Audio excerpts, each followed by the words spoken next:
So I think that the idea that we can step away from being so concerned with truth and move over to, ritual and meaning and something else, it's as though you can step outside of thinking and do something else with your mind than thinking. And my view is there's only thinking. There isn't some other operation. There are other things that happen, there are other things that happen to your brain, right?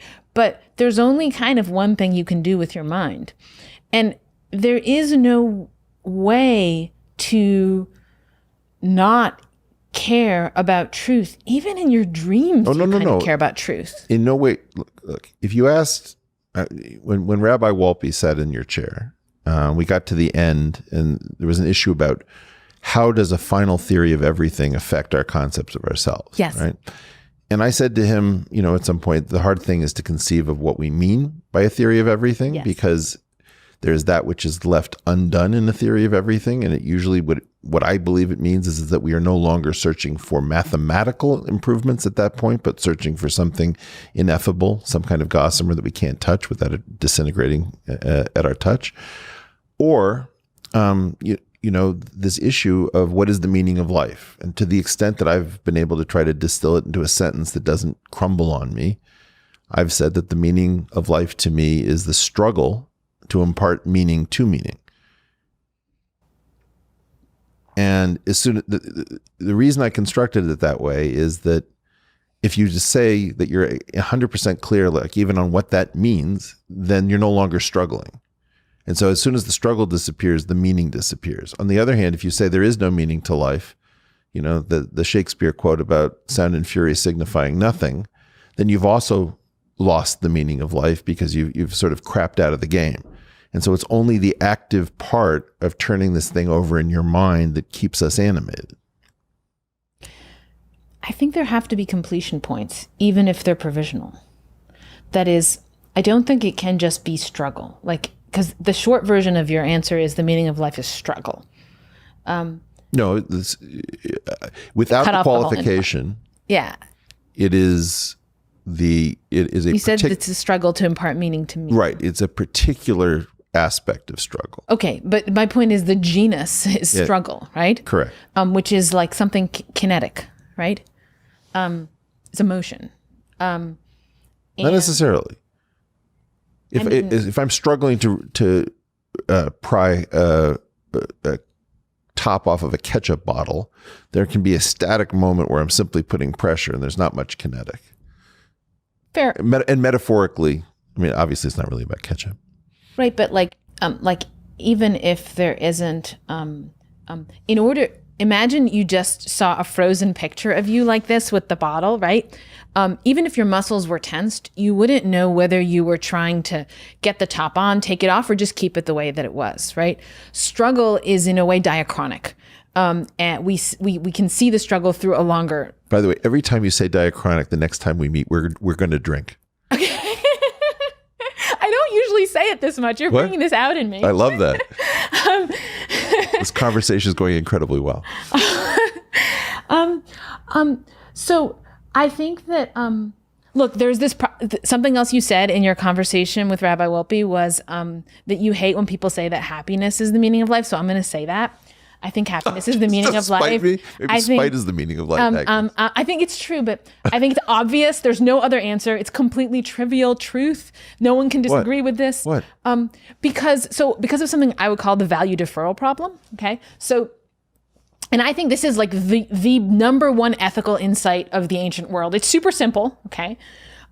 Which is that it's something like this, the value of my life can never be somehow something outside of me, something to be found outside of me. So suppose okay, here's a thing that Aristotle considers a bunch of possibilities for what a really good life looks like. Yeah. The most interesting thing about the possibilities that he considers is one that he leaves out. He has that you have the life of money making, life of honor, the life of the intellectual life, the political life, et cetera. It goes on and on. But one that he does not consider is what about altruism? Okay, what about the altruistic life? Suppose that I say the entire point of my life, right, is to make you happy. Okay, I'm an altruist. Is that what it means? let me give that as an instance. All right. Let me give that as an instance. Suppose you're an altruist too, though, right? So, okay. So you go around and you make someone else happy, right? You just doubled the number of counterfactuals I'm entertaining. I'm going to keep going. Now, okay. Here's why Aristotle didn't consider the possibility of that as a good life. Okay. Is that as an altruist, I'm sort of like deferring the problem of the meaning of my life onto you. And I'm like, well, the point is that Eric be happy, right? And suppose you defer also, right, to somebody else. It's like, we can't keep deferring. Somewhere along the line, someone's actually got to do the happying, right? And I think it's got to be me who does it for my life. It's not my children. It's not my students. No one can do the meaning of my life for me. And that's just what sort of ancient eudaimonism is the realization that the value of someone's life has to come home to them and be available to them in the form of something like an experience, something, not at pleasure, but none of these people thought it was pleasure, but something that is in a way transparent to them and available to them as meaning, as an experience. And that's what the word happiness is supposed to capture, at least insofar as it's, say, a translation of the Greek, like eudaimonia, right? So I think the idea of struggle is kind of another way to get into a worrisome deferral problem, right? Like, you're always struggling and the thing never happens. Then No. Wait. No, come on. If the meaning is the struggle. Yeah, but no. Look, there is so much work to do, and there's so many partial. To your point, where you didn't say the word milestone, but I think what you talked about is partial completions on the road, right? So there are so many milestones and partial completions that are part of the struggle. I would never wish to suggest that it's just pure Sisyphean, pointless struggle. Well, you defined it as a struggle. I did. You can change your definition, and you can say that. Implicit within the struggle is progress, movement, partial completions.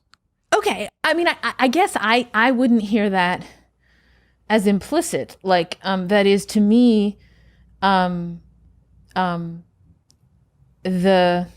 arrival somewhere. Like, it's like there's going somewhere and then there's arriving, right? I'm a huge fan of arriving. And this idea that the journey is what's important never makes sense to me. Right. But I think your definition suggests that the definition that the meaning of life is the struggle to impart meaning to meaning is a version of the journey view. In the long, but the idea that life is one long airline flight with no landings or takeoffs doesn't really enter into that. Well, so I get that, like, you don't think that, but what I'm saying is you're saying that.